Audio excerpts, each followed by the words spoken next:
Buenas noches, déjeme comenzar con esto que sucedió en la Alameda Central, en plena Ciudad de México, la tarde de hoy. Policías capitalinos y personal de reordenamiento territorial del gobierno central fueron a retirar a comerciantes ambulantes que los recibieron así.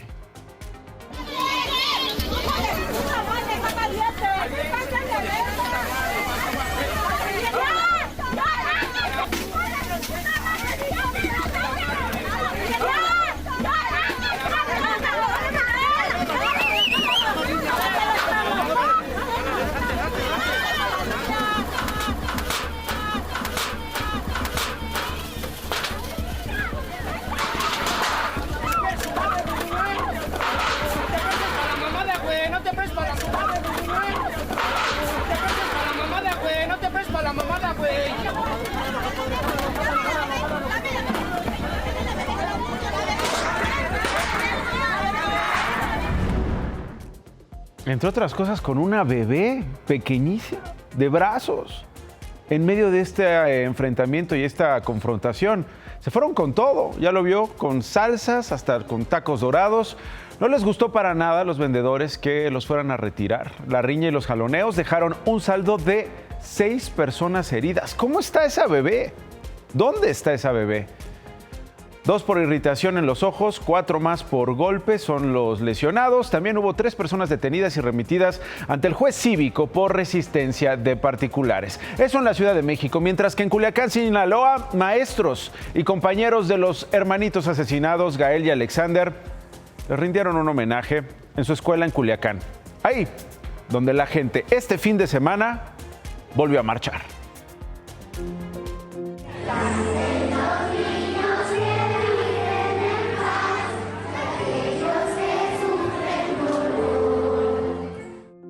Maestros, compañeros y amigos de Gael y Alexander rindieron un homenaje póstumo en la escuela primaria Sócrates, donde estudiaban antes de ser asesinados el 19 de enero junto con su papá.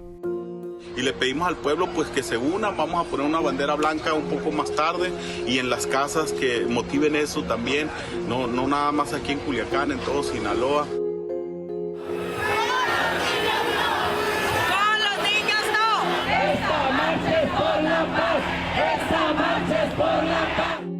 Este homenaje se dio 24 horas después de la multitudinaria Marcha por la Paz que 5,000 ciudadanos, según cifras de sus organizadores, encabezaron en las calles pidiendo seguridad y justicia.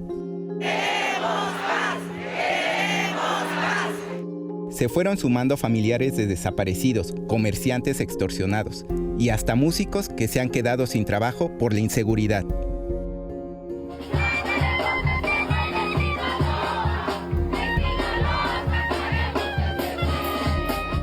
Y como se esperaba, otra vez se escuchó la consigna: Gobernador Rubén Rocha, renuncie. ¡Fuera Rocha! ¡Fuera Rocha! ¡Fuera Rocha! Dependiendo si tenemos o no respuesta. ¿Qué procede? ¡Quemar el palacio! ¡Quemar el palacio! ¡Quemar el palacio! El pueblo pone y el pueblo quita. Hay mecanismos para decir, te quito. Pero es el pueblo, no es alguien que grita. Soy responsable del tema de la inseguridad. No, los responsables son los grupos delincuenciales y el gobierno está para combatirlos. Y desde Palacio Nacional, la presidenta Claudia Sheinbaum le mandó este salvavidas al gobernador Rubén Rocha. Nosotros, nuestra labor es ayudar, como gobierno federal, a proteger a las familias de Sinaloa. Ese es nuestro trabajo, nuestra labor.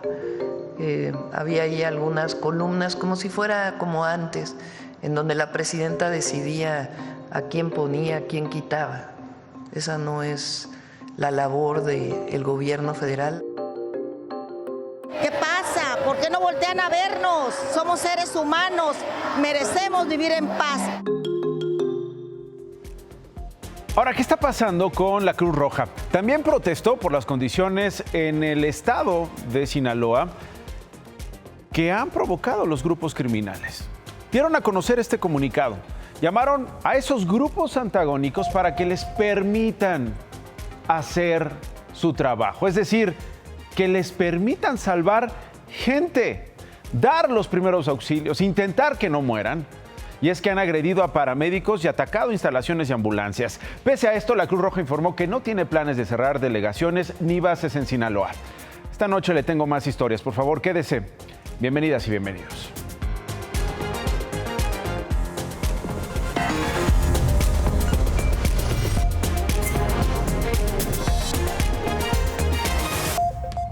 Otra ciudad donde hubo una manifestación en rechazo a la violencia fue Villahermosa, en Tabasco. Asistieron más de 5,000 personas en favor del gobernador, Javier May, quien está a cargo de la seguridad, que nomás no llega. No fueron a gritar que haya paz y quien no pueda que renuncie, no, sino fueron a respaldar al gobernador. Es increíble.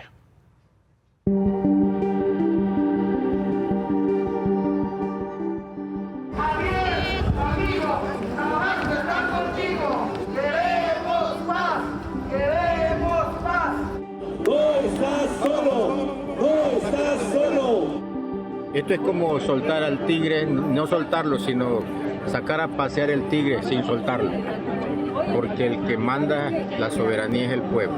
Ya estamos cansados de tanta violencia, de tanta injusticia y venimos a apoyar al gobernador. El pueblo lo puso y el pueblo lo quiere seguir teniendo.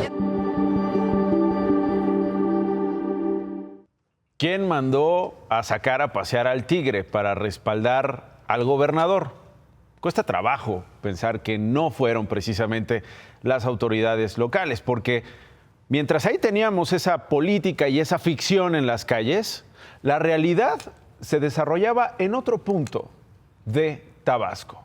Mientras ocurría esta marcha en favor del gobernador, mire lo que sucedió.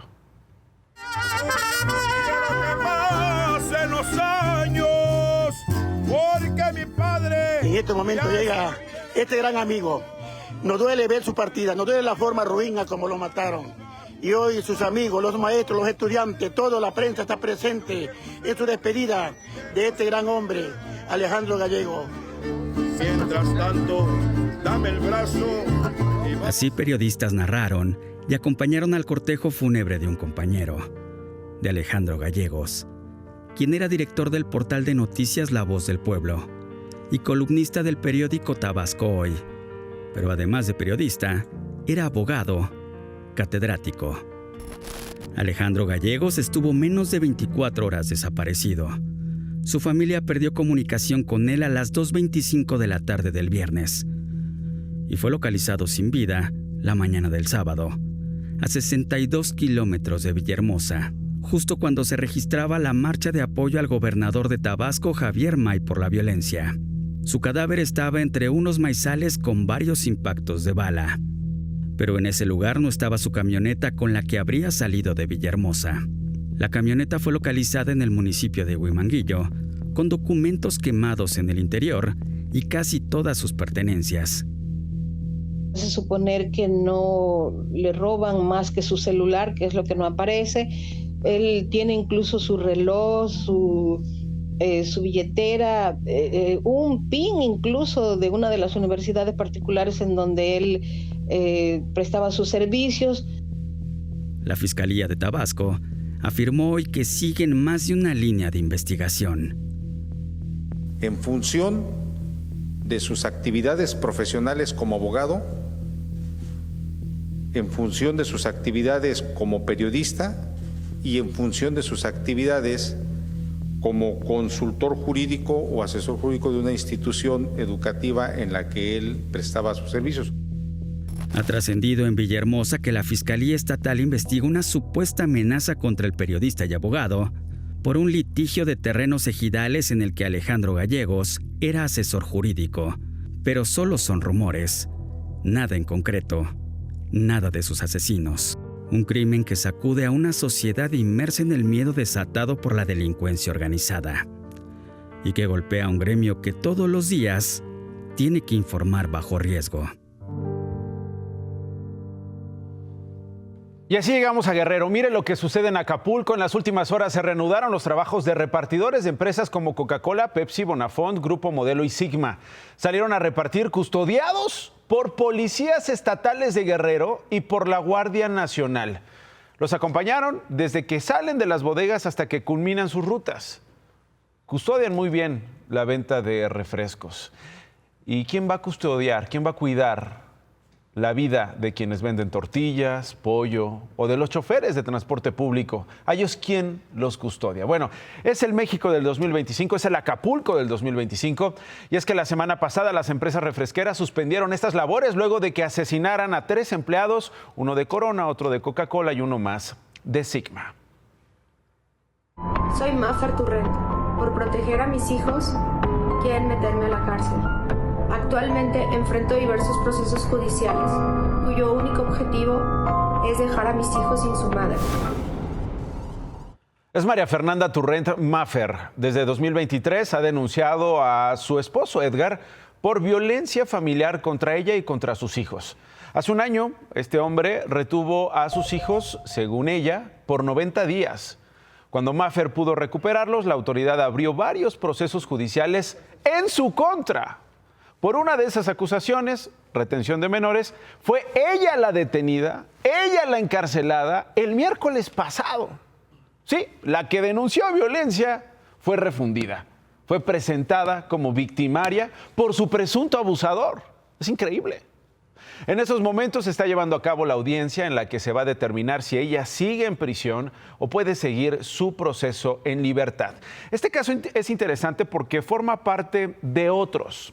Mafer era defendida por Ana Katiria Suárez, abogada, defensora de derechos humanos, quien tuvo que salir del país a raíz de amenazas que recibió precisamente por llevar casos como el de Mafer, amenazas de los presuntos abusadores contra ella, la abogada.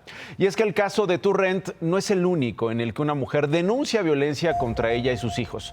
Sus procesos ante la autoridad no avanzan, pero en cambio procesos judiciales en contra de ellas, en contra de la abogada Ana Katiria, sí tuvieron una respuesta rápida, aunque hoy están siendo cuestionados esos procesos.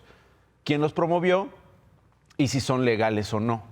Además, Mafer está involucrada, digamos, en estas organizaciones de mujeres que están levantando la voz y están denunciando una serie de injusticias. Ahí está el caso de Regina Siman contra Guillermo N., quien tiene una audiencia el jueves y teme ser detenida, como le sucedió a Mafer. Y el caso también de Maja Escaiván. Casos que llevan muchos años y muchas irregularidades, según se acusa. Pero con la llegada de la nueva fiscal, Berta Alcalde, parece que hay señales de esperanza.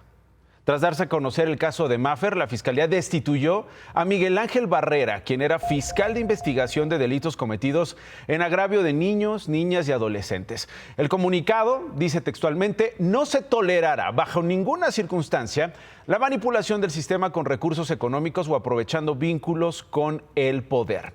Y precisamente ayer, en su informe de los 100 días de gobierno, la jefa de gobierno de la Ciudad de México, Clara Brugada, respaldó así la decisión de la fiscal.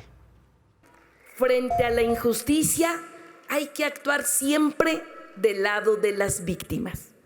Y así acaba de actuar la fiscal, con la remoción de un servidor público de primer nivel de la Fiscalía que perdió de vista este principio. Apoyamos estas decisiones. Ahí está el respaldo de la jefa de gobierno a la fiscal. Estos son solo algunos de los muchos casos de violencia vicaria que diariamente son denunciados por mujeres. Hoy, durante la audiencia de Turrent, integrantes de la colectiva Madres Libertarias protestaron y pidieron que las personas que lleguen a la fiscalía sean personas que tengan perspectiva de género en su labor, considerada esta perspectiva de género en su quehacer como funcionarios públicos, y que no les abran el bolsillo a los agresores. Estamos cansadas y hartas de su justicia selectiva, la que solo sirve para los famosos, para los influencers. Muchas de nosotras estamos viviendo las mismas injusticias que Mafer Turrent en estos momentos en su audiencia. Muchas madres ya fuimos encarceladas, madres que solamente queríamos huir de la violencia familiar, y nos han perseguido estas instituciones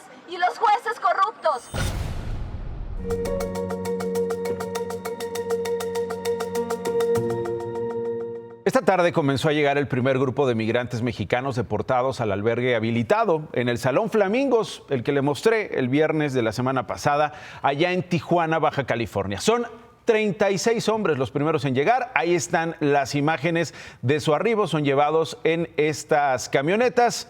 Hoy estuvimos ahí y mire lo que encontramos adentro.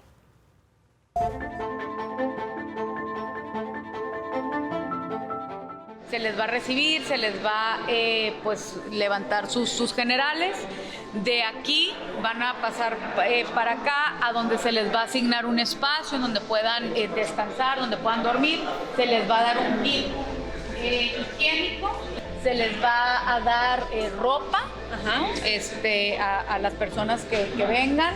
A los niños estamos preparados para darles un juguetito. Pañales para los bebés, se les podrá dar su acta de nacimiento.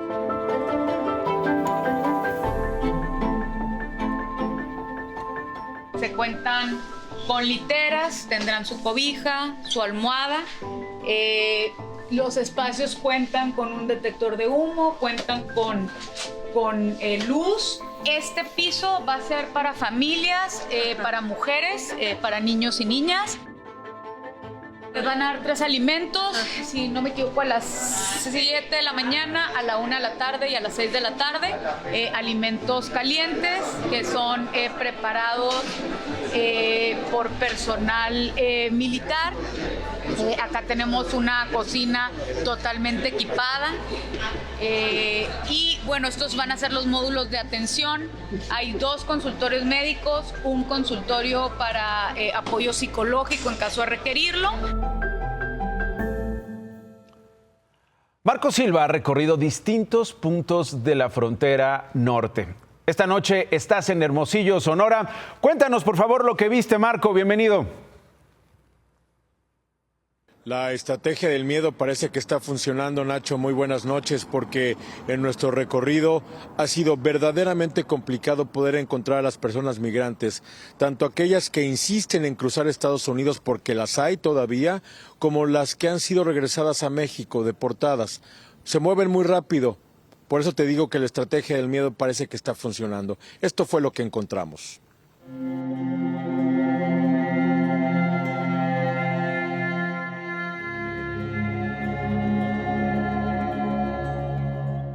Al pie del muro, muchos de ellos tiraron su identidad en busca de una nueva vida. Licencias de conducir sin foto, pasaportes de aquí y allá, amparos de la justicia federal para poder moverse por México, que hoy son basura. ¿Dónde están los migrantes que cruzaban por aquí?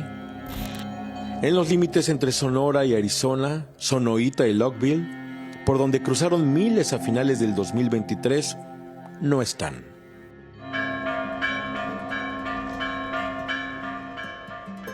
El llamado a misa rompe la quietud casi fantasmal de la plaza principal de Altar, Sonora, un pueblo bien conocido por ser trampolín de la migración rumbo a Estados Unidos. Aquí tampoco se ven migrantes. Altar está a 118 kilómetros del Sázabe. En febrero de 2024, la patrulla fronteriza detuvo por aquí a casi 50,000 personas. El padre Prisciliano Pereza conoce bien el desierto y asegura que aunque ya llegó el ejército estadounidense a la línea, nada va a detener el flujo de migrantes. Todo es igual, todo nomás hay cosas que son muy visibles y hay otras que pues se siguen dando sin que la veamos, ¿no? Ayer, según cifras oficiales, la patrulla fronteriza detuvo a menos de 200 personas que cruzaron la frontera de manera ilegal por este sector.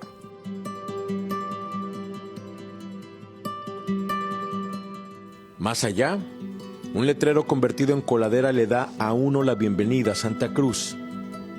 Un camino de terracería en buen estado lo lleva a este tramo de la frontera que no conoce el muro. Aquí solo hay una alambrada y una valla hecha con postes de acero para que no crucen vehículos todoterreno. Nogales, en Sonora, es quizá el punto de México que más sabe de deportaciones. En el 2024, Sonora concentró el mayor número de deportaciones de todo México y en el estado, Nogales recibió a 7 de cada 10. ¿Cómo está la situación hoy? El flujo ha estado calmado. Como le digo, el único día que tuvimos mayor flujo fue el miércoles. En la primera semana de Donald Trump despachando en la Casa Blanca, los flujos migratorios parecen controlados. Será cuestión de meses para saber si desaparecieron o solo encontraron nuevos y peores caminos.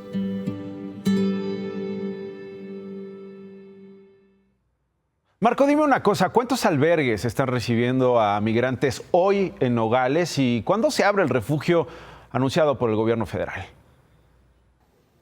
Primero en Nogales, Nacho, hay 2 albergues funcionando, uno del municipio y otro de la sociedad civil, de una organización civil, y el que instaló el gobierno federal podría estar en funciones mañana mismo. Eso en Nogales. Y aquí en Hermosillo también ya hay un albergue que puso el gobierno del estado en el Centro Deportivo Ana Gabriela Guevara, que también está prácticamente listo para abrir las puertas. Así que de esta o en esta zona del país parece que todos están preparados.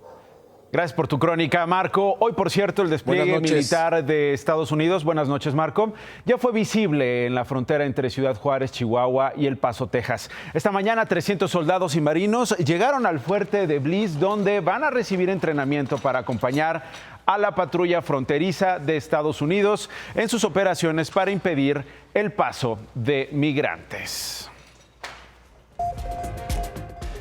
Por cierto, hablando de migración, esta es la breve historia del presidente que se puso al tú por tú con Donald Trump. Y claro, perdió, por ahora. Si fuera una obra de teatro, el primer acto se llamaría La amenaza, el segundo, La contraamenaza, y el tercer acto, Mejor me callo y me agacho. ¿Cómo se llama la obra? Petro, de héroe a Petro. Apenas unas horas duró una crisis diplomática entre Colombia y Estados Unidos. Fíjese, señora, señor. Todo comenzó en las primeras horas de ayer, cuando el presidente colombiano, Gustavo Petro, anunció la llegada de 2 vuelos con deportados desde Estados Unidos. Desautorizó la entrada de aviones norteamericanos, dijeron que primero la había autorizado y luego la orden la echó para atrás, con migrantes colombianos a ese territorio. Los Estados Unidos no pueden tratar como delincuentes a los migrantes colombianos, había puesto Petro en las redes sociales. Pero, claro, tenía un punto importantísimo. ¿Cómo es que están transportando en aviones militares a migrantes encadenados, migrantes esposadas? El mundo, en ese momento, con la actitud de Petro, aplaudía, decía ¡bravo, Petro! Y remató el presidente colombiano diciendo: hay 15.660 estadounidenses establecidos en Colombia de manera irregular. Deben regularizar su situación, y luego amenazó con poner los mismos aranceles que Trump le recetaba con su insolencia colombiana. ¡Uy! Petro se estaba poniendo con Sansón a los aranceles. Petro ya tenía al estadio en ese momento aplaudiéndole de pie. Le daba a Trump un arancel de su propio chocolate.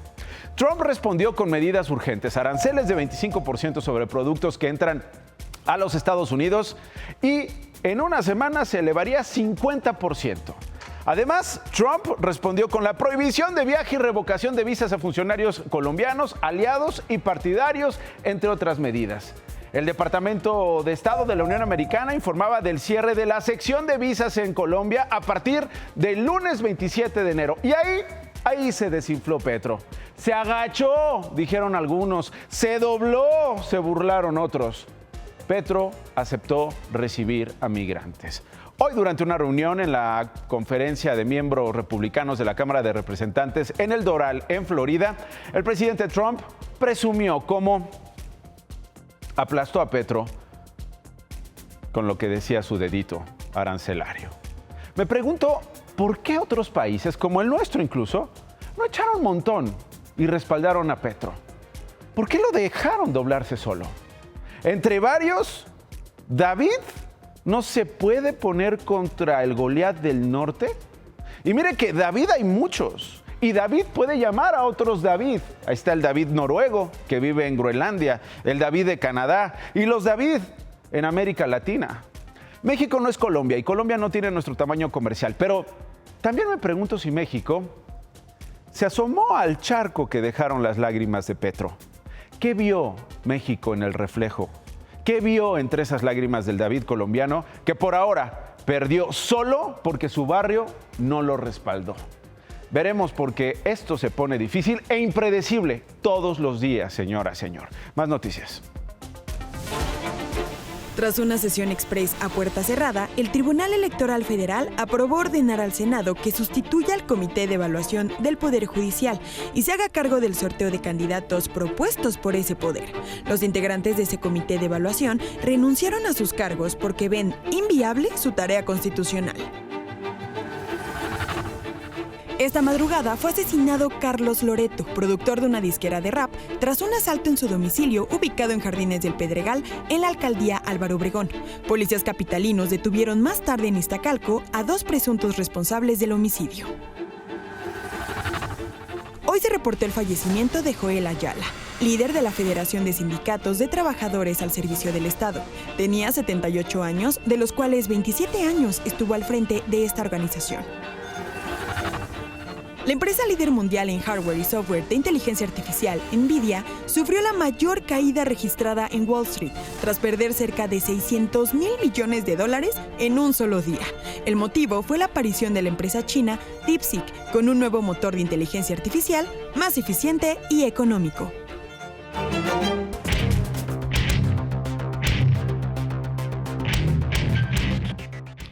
La presidenta Claudia Sheinbaum va a presentar este próximo miércoles el paquete de reforma energética. Un paquete en el cual, siguiendo las líneas de López Obrador, van a fortalecer a Pemex y CFE. ¿Qué es lo que tiene diferente? Punto número 1. Van a dejar claro que son empresas prioritarias del Estado, ya no empresas productivas del Estado.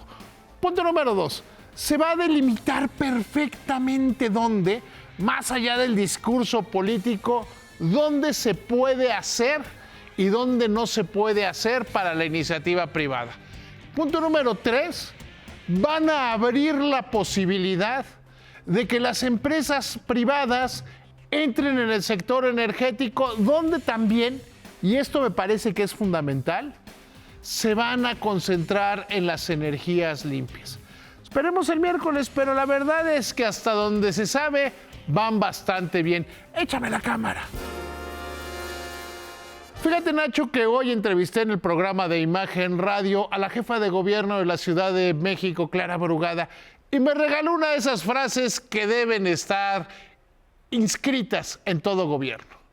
La mejor obra social, el mejor programa social es que la gente tenga trabajo. Ya era hora que lo reconozcan. Muchas gracias, David. Más noticias. El secretario de Seguridad de la Ciudad de México, Pablo Vázquez, informó que van a ascender a los policías María Guadalupe González y José Manuel Juárez, del sector Tlatelolco, quienes se metieron a una casa en llamas en la colonia Peralvillo y rescataron a 2 menores el sábado. Un juez del Estado de México ordenó prisión preventiva contra la exalcaldesa de Santo Tomás de los Plátanos, María del Rosario N., por una nueva acusación fincada por la Fiscalía Mexiquense. El director del Infonavit, Octavio Romero Oropesa, informó que presentarán más denuncias penales contra una red de despachos de abogados que presuntamente despojó a 249,000 derechohabientes mediante juicios masivos, sin previo aviso y en estados donde no residían las víctimas. El Papa Francisco recibió de regalo una playera de las Chivas del Guadalajara de parte de una aficionada que lo saludó en el Vaticano. También le entregó una carta donde le explicaron al pontífice el origen del apodo Rebaño Sagrado.